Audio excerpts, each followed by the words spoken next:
Alright guys, back again for the next fight. This is fight number 2 for section 16. And this one comes from Sly Cooper 88. You saw. Very interesting. This is kind of gearing up for section 17 actually. So Steve puts the likes of the Amazon herself, Wonder Woman, versus Imperious Rex, Namor. So yeah, Wonder Woman versus Namor. This gears up for section 17, which is the gender wars. So let's kick it off with Wonder Woman. Alright, so pretty much the first, all bow down to the first heroine. And we all know Diana. Diana is I can't say now, because now she is the daughter, she's a demigod basically. She's the daughter of Zeus and Hippolyta. She's still princess of the Amazons. She's been trained very well in the ways of the Amazon. She is part of the Trinity. She possesses everything you would think of, the picture of someone who is have demigod blood in them. You know, superhuman strength, ability, stamina, speed, agility. Of course her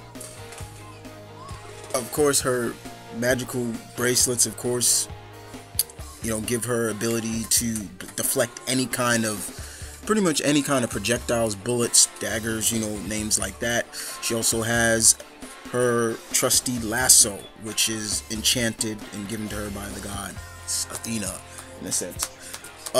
Diana is a well-skilled hand-to-hand combat expert. She definitely has gone toe-to-toe with many powerhouses in the DC universe, including many powerhouse females that you would think may be able to take her out. I've seen her go against Power Girl. I've seen her go against Supergirl. People like that, those powerhouses like that, and she's literally beat them.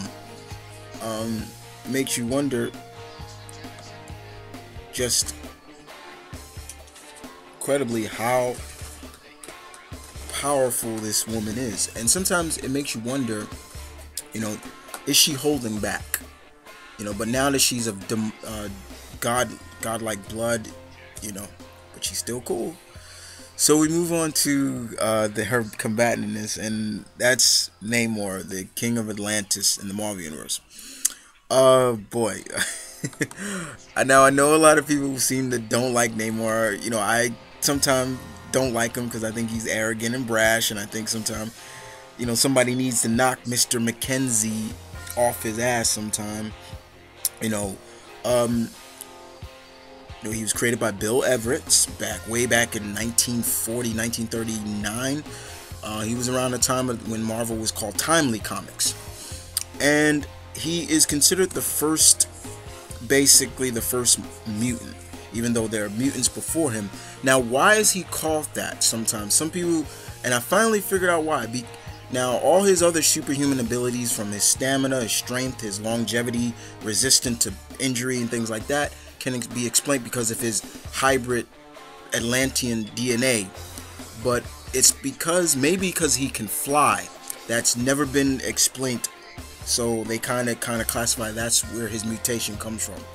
But basically anything Aquaman can do, this guy can do. And he has a famous battle cry, of course, Imperious Rex, that he pretty much uses. This man has been trained in all the ways of Atlantis. He is a born leader, pretty much, and pretty much well respected by his people. He's kind of comic books anti-hero at best. This guy can go toe-to-toe with the likes of powerhouses like the likes of the Hulk, and pretty much live to tell about it.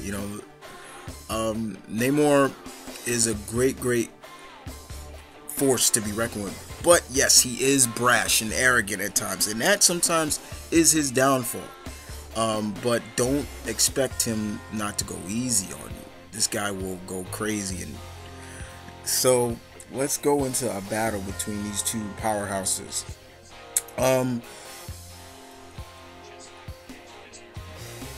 This fight could go either way because both are so in tune with each other in terms of their abilities, their strengths, their weaknesses, things like that.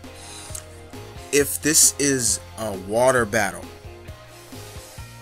fight to Namor. Namor keeps her in the water, keeps Diana in the water. That's it. Now some people say, well, what if Wonder Woman gets Namor out of the water? The longer he stays out of the water, his strength diminishes, but it doesn't diminish so much that it can kill him. But yeah, it does diminish. But even if he's in water, he's just as strong. I've seen him throw big tankers, and he only had like a foot in his feet in the water. You know, this guy is extremely powerful, and so is Wonder Woman. So, but if Wonder Woman ties him up with the lasso, see, you gotta think about that.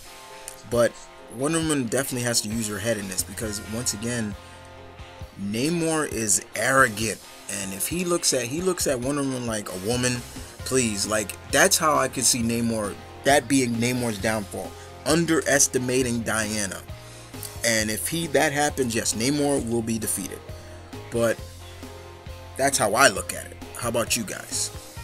Wonder Woman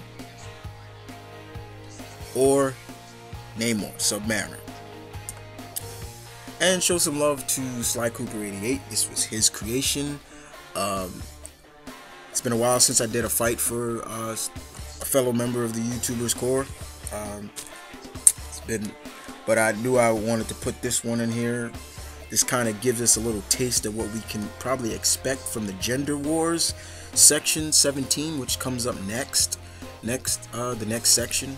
But once again, just show some love and respect to Sly Cooper 88. This was his creation. I'm just the guy that delivered it for him, and I'm proud to deliver it for him.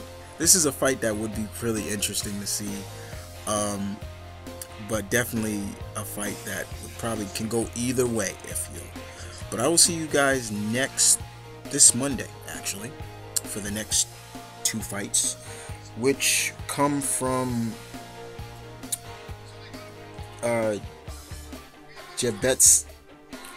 Betsy, which puts Brainiac versus Spartan, and the 4th one from Ramada Garcia, which puts Hinata versus Ty Lee from the Avatar series. So I'll see you guys then, and you guys know the slogan: battle on.